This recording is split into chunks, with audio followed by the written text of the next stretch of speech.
Good morning students, मैं doctor Tripti Vijayvargiya अपने YouTube channel study channel by doctor Tripti Vijayvargiya पर आप सभी लोगों का वेलकम करती हूँ। आज की क्लास में मैं बताने वाली हूँ क्या है नीड और क्या है उसकी इम्पोर्टेंस स्ट्रेटेजिक मैनेजमेंट क्लास में। जो कि हम रणनीति प्रबंधन पढ़ रहे हैं उसकी आज जरूरत क्या है या उसका क्यों इतना महत्व है, उसी को आज की क्लास में डिस्कस करने वाले हैं। Let's start the class. Yes, we have some prominent points. By this we can discuss what is the importance of the strategic management. First of all we have to discuss about the provide direction and focus. अगर हम strategic management की बात कर रहे हैं तो जैसा कि हमने लास्ट क्लासेस में पढ़ा था, ये एक ब्रिजिंग का काम करता है उसके चीज के बीच में कि कहाँ तो आज आप हैं और कहाँ आप आने वाले भविष्य में अपने आप को पाना चाहते हैं। तो एक तरीके से ये एक डायरेक्शन देता है और एक फोकस करता है किस चीज के ऊपर, ये रोड मैप पे। रोड मैप का मतलब है वो रास्ता जहां से आप यहाँ एक डेस्टिनेशन से नेक्स्ट डेस्टिनेशन तक पहुंचने वाले हैं। तो रोड मैप बनाता है ये between where is and where to be. कहाँ आप हैं और कहाँ आप जाना चाहते हैं, उन दोनों के बीच में एक ब्रिज का जो काम करता है, इसलिए भी स्ट्रेटेजिक मैनेजमेंट बहुत इंपॉर्टेंट है। हमारा क्वेश्चन यही है कि क्या जरूरत है स्ट्रेटेजिक मैनेजमेंट करने की। तो इसकी इसलिए जरूरत है ताकि हमें सही डायरेक्शन मिल सके और हमारा फोकस सही दिशा में हो सके। इसके अलावा अगर हम फोकस्ड होते हैं तो हमारे कंफ्यूजन बहुत कम हो जाते हैं, क्योंकि अगर हम किसी एक डायरेक्शन में फोकस नहीं होंगे तो हम कभी एक डायरेक्शन में काम करेंगे, फिर उसी समय उसको अधूरा छोड़ के दूसरी डायरेक्शन में चले जाएंगे। इससे क्या होगा, हमारा एफर्ट्स बहुत ज्यादा बढ़ जाएगा और हमारे कंफ्यूजन्स बहुत ज्यादा बढ़ जाएंगे और हमारे जो रिजल्ट्स हैं वो इतने अच्छे नहीं आ पाएंगे। That's why it is very needed कि हम अपने कंफ्यूजन्स को मिनिमाइज कर सकें और हम सही दिशा में फोकस कर सकें। It is also needed for this point of view, right. Next, अगर हम बात करें कि स्ट्रेटेजिक मैनेजमेंट की जरूरत इसलिए भी है क्योंकि इसकी जो अप्रोच है वो प्रोएक्टिव है। अब प्रोएक्टिव वर्ड आपके लिए थोड़ा सा नया हो सकता है। देखो, प्रोएक्टिव और रिएक्टिव दो अलग चीजें होती हैं। रिएक्टिव का मतलब है तुरंत अपने उसी माहौल के हिसाब से तुरंत से रिएक्ट कर देना, प्रतिक्रिया कर देना। और प्रोएक्टिव का मतलब है थोड़ा सा थमना, उसको सोचना, समझना, उसको एक्सेप्ट करना या उसके अकॉर्डिंग अपने आप में एडजस्टमेंट्स करना, उसको बोलते हैं प्रोएक्टिव। जब भी हम स्ट्रेटेजिक मैनेजमेंट को फॉलो करते हैं तो हम हमारे पॉलिसीज में, हमारी डिसीजन मेकिंग में इस तरह की चीजें रखते हैं कि हम रिएक्टिव नहीं होते बल्कि हम अडेप्टिव होते हैं। अडेप्टिव का मतलब है जिन चीजों को आज आप बदल नहीं सकते उन चीजों को आज आपको अडेप्ट करना ही होगा, और जिनको आप एक्सेप्ट करना चाह रहे हो एडजस्ट भी उसी के हिसाब से करना पड़ेगा। और जिन चीजों को आप कंट्रोल कर सकते हो, चेंज कर सकते हो, तो कितनी जल्दी उन्हें कंट्रोल कर लो और कितनी जल्दी उन्हें चेंज कर लो, ये भी आपकी उस अप्रोच पर ही निर्भर करता है। तो ये कहता है एडेप्टेशन आ जाता है एंटिसिपेटिंग फ्यूचर पॉसिबिलिटीज और चैलेंजेस को नजर में रखकर। आने वाले भविष्य की क्या चुनौतियां हमें मिलने वाली है या आने वाले भविष्य में हमें किन अपॉर्चुनिटीज से फायदा हो सकता है, उन अपॉर्चुनिटीज को ना केवल आइडेंटिफाई करना बल्कि अकॉर्डिंग उसके अपने पॉलिसी बना करके अपने डिसीजंस को सही साबित करना। This is also the point where it is needed to be a strategic management, right? Next आगे बात करते हैं effective strategic idea and improved performance. जो हमारे आइडियाज होते हैं उसमें अगर असर पैदा करना है, अगर उनमें प्रभावशीलता पैदा करनी है तो हमें स्ट्रेटेजिक मैनेजमेंट को फॉलो करना ही पड़ता है, ताकि कि हम अपनी जो परफॉर्मेंस है या जो हमारी कार्य क्षमता है उसको हम सुधार सके और अच्छी कर सके। इसके लिए हमें क्या करना पड़ता है, हमारे स्टैंडर्ड्स को सेट करना पड़ता है, हमारे बेंचमार्क्स डेवलप करने पड़ते हैं, उनके ऊपर रेगुलर इवैल्यूएशन करना होता है और कंट्रोल करना पड़ता है, ताकि हम ट्रैकिंग करते रहें कि हमारा जो पाथ है या जो हमारा आगे बढ़ने का रास्ता है वो सही है या नहीं है। अगर नहीं है तो एडजस्टमेंट्स करने हैं और सही है तो स्ट्रिक्टनेस रखनी है।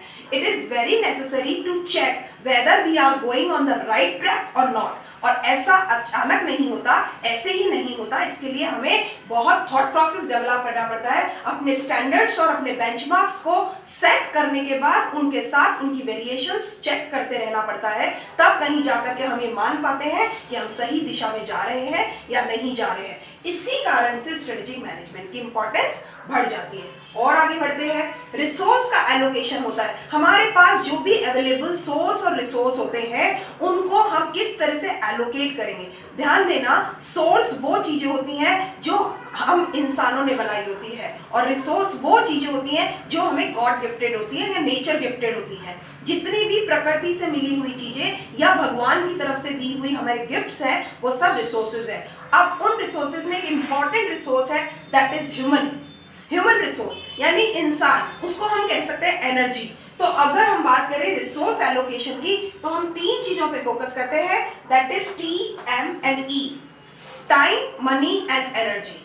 समय बहुत मूल्यवान है, पैसा बहुत कद्र करनी पड़ती है और एनर्जी भी बहुत ज्यादा लोगों में होती है, पर अगर सही तरीके से चैनलाइज नहीं की जाए तो रिजल्ट्स अच्छे नहीं मिलते। एक टेररिस्ट में भी एनर्जी होती है और एक देशभक्त में भी एनर्जी होती है। दोनों की एनर्जी का चैनल अलग अलग होता है। इसीलिए कहते हैं एक एनर्जी को सही दिशा में फोकस करना, उसको चैनलाइज करना, it is a big task. और इस काम को करने के लिए हमें स्ट्रेटेजिकली सोचना पड़ता है। तो जब एलोकेट कर रहे होते हैं हम रिसोर्स को तो हम ये कोशिश करते हैं हमारी टाइम, मनी और एनर्जी को हम कम से कम वेस्ट करते हुए ज्यादा से ज्यादा फ्रूटफुल यूज कर सकें, ताकि हमारा वेस्ट कम हो और हमारी रिटर्न ऑन इन्वेस्टमेंट जो है ROI, रिटर्न ऑन इन्वेस्टमेंट जो है, विनियोग का जो पुनर्भरण है, वो हमारा बढ़िया हो सके, बढ़ सके। तो इंक्रीज होना चाहिए ROI।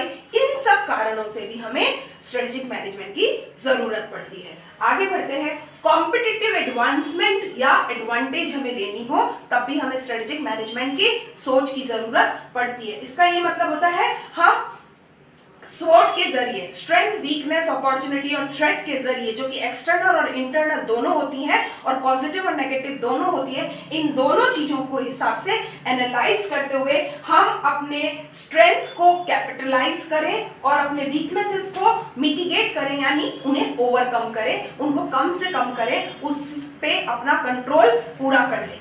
हर एक व्यक्ति में एक अच्छी बात और हर एक व्यक्ति में एक माइनस बात होती है। इन्हीं दोनों बातों को ना केवल पहचानना जरूरी है बल्कि इसके हिसाब से काम को करना भी जरूरी है। जो आज आप में स्ट्रेंथ होती है उस स्ट्रेंथ को आप पहचानिए और उसके हिसाब से आप उसे फ्रूटफुली यूज कीजिए, उसको एक्सप्लोर कीजिए। और अगर कोई बात जो नेगेटिव है या थ्रेट है उसको आपको कम करते हुए उसको ओवरकम करने की कोशिश करनी होती है, तभी हमें कॉम्पिटिटिव एडवांटेज मिलती है। और इन सब कामों के लिए हमें विजन और मिशन और ऑब्जेक्टिव सेट करने पड़ते हैं। That's why it is very needed कि स्ट्रेटेजिक मैनेजमेंट करना होता है। आगे बढ़ते हैं, एडेप्टेबिलिटी एंड रेजिलियंस। एडेप्टेबिलिटी का मतलब है आप चीजों को अपनाते हो। जैसे हम बात करते हैं एनवायरमेंटल स्कैनिंग करनी पड़ती है, तो एनवायरमेंटल स्कैनिंग में एक्सटर्नल और इंटरनल दोनों एनवायरमेंट है। अब एक्सटर्नल एनवायरमेंट जो होता है वो हमारे कंट्रोल से बाहर की चीज है, तो उसके हिसाब से तो हमें करना पड़ता है एडेप्टेशन, हमें उसके हिसाब से समायोजन करना पड़ता है। और रेजिलियंस का मतलब है जो चीजें हम कंट्रोल कर सकते हैं, अगर परिस्थितियां बदल रही हैं, कोई टेक्नोलॉजी बदल रही है, कोई मार्केट या कॉम्पिटिटर्स या कस्टमर्स का इंटरेस्ट या प्रेफरेंस, उनके जो टेस्ट है वो अगर चेंज हो रहे हैं, तो उसके हिसाब से हमें एडेप्टेबिलिटी लेते हुए फ्लेक्सिबल पॉलिसीज को डेवलप करना होता है। तो flexible as per changing in market, technology and customers taste. अगर ऐसा होता है तभी हम एडेप्टेबिलिटी और रेजिलियंस पे काम कर पाते हैं, और ऐसा करने के लिए हमें स्ट्रेटेजी बनानी पड़ती है, अपनी रणनीति बनानी ही होती है। That's why it is needed to manage strategically, right. Next one is employ motivation and engagement. कहते हैं जैसा राजा वैसी प्रजा होती है। किसी भी ऑर्गेनाइजेशन का जो हेड होता है, जो मुखिया होता है, अगर वो जिस तरह की अप्रोच का बंदा होता है, उसके साथ वाले लोग या उसके जो एम्प्लॉयज होते हैं वो भी उसी तरह के हो जाते हैं। अगर स्ट्रेटेजिक मैनेजमेंट को फॉलो करने वाली ऑर्गेनाइजेशन होती है तो उस संस्था में काम करने वाले एम्प्लॉय भी बहुत मोटिवेटेड होते हैं और बहुत कमिटेड हो जाते हैं, वो एंगेज रहते हैं कामों में, और इसी का कारण होता है वो डेडिकेटेड होते हैं और एम्प्लॉय प्रोडक्टिव बन जाता है, और वो ना केवल इनोवेटिव होता है बल्कि कमिटेड भी होता है। एक संस्था के लिए बहुत बड़ी एसेट होता है उसका HRA। जब हम HR ऑडिट करते हैं तो उसकी अकाउंटिंग के जरिए हमें ये पता लगता है हमारी HR असेट्स कितनी है, और इस HR असेट्स के बेस पर ही एक व्यक्ति या एक संस्था मार्केट में सर्वाइव कर पाती है। हम जैसा कि कहते भी हैं, एक संस्था अपने आप कोई सक्सेस नहीं लेती, उस संस्था के काम करने और करवाने वाले ही उस संस्था को सक्सेस दिलाते हैं। That's why it is very needed कि अगर स्ट्रेटेजिकली वहां पे मैनेजमेंट होता है तो वहां के एम्प्लॉइज और एम्प्लॉयर दोनों ही एक दूसरे के प्रति डेडिकेटेड और कमिटेड होते हैं, और ये एक बहुत बड़ी मजबूती देती है एक संस्था को, राइट। आगे की बात करते हैं, to shape the future of business and long term sustainability. इन सारे पॉइंट्स पर हम अगर बात कर लिए हैं और हमें ये बात समझ में आ गई है कि स्ट्रेटेजिक मैनेजमेंट बहुत इंपॉर्टेंट है, तो ये वाला पॉइंट भी हमें बहुत आराम से समझ में आता है। अगर हमारा एम्प्लॉय, हमारी पॉलिसी, हमारे डिसीजंस, हमारे स्ट्रेंथ, हमारी अपॉर्चुनिटीज को हम राइट टाइम पे एक्सप्लोर करते हैं, हम डायरेक्शन हमारी सही चल रही होती है, फोकस हमारा सही होता है, तो नो डाउट कि हमारे बिजनेस का जो फ्यूचर है उसकी शेप भी बहुत सुंदर बनती है, उसका जो मार्केट रेपुटेशन है वो बहुत अच्छा बनता है, और इसी के कारण लॉन्ग टर्म सस्टेनेबिलिटी आती है। हम मार्केट में ज्यादा लंबे समय तक सर्वाइव कर पाते हैं, क्योंकि कारण है अगर हमने एथिकल काम किया होगा, सोशल रिस्पॉन्सिबिलिटीज को पूरा किया होगा, और हमने एनवायरमेंटल इम्पैक्ट को काउंट करते हुए हमारी पॉलिसीज में एडेप्टेशन किया होगा, तो नो डाउट हमें कोई सस्टेन ना कर पाए, हम हर जगह सस्टेनेबल हो जाएंगे। और सस्टेन करना, रिटेन करना, it is a very big challenge. इसीलिए कहा जाता है, if you want to survive in the environment you have to adaptable and adjustable accordingly. और ये कहने में बहुत आसान है, actually practical it is very challenging job.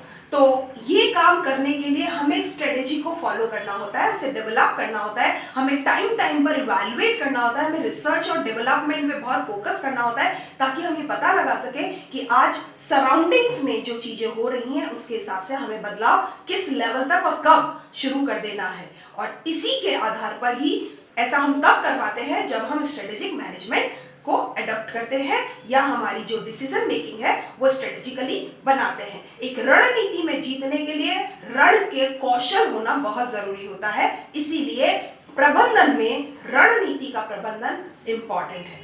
आज की क्लास में जो मैंने आपको इसकी महत्व या इसकी जरूरत या आवश्यकता या इसकी सिग्निफिकेंस के पॉइंट ऑफ व्यू से स्ट्रेटेजिक मैनेजमेंट जो क्लियर किया है, उम्मीद करती हूँ आपको ये सारी क्लास समझ में आएगी और आप एग्जाम पॉइंट ऑफ व्यू से इस टॉपिक पर बहुत क्लियर हो गए होंगे। आज की क्लास के लिए इतना ही। Thank you and keep watching my videos regularly and never forget to comment. आपको मेरी क्लासेस जैसी भी लगती हैं आप मुझे कमेंट कीजिए ताकि मुझे मोटिवेशन मिलता रहे। Thank you and keep watching.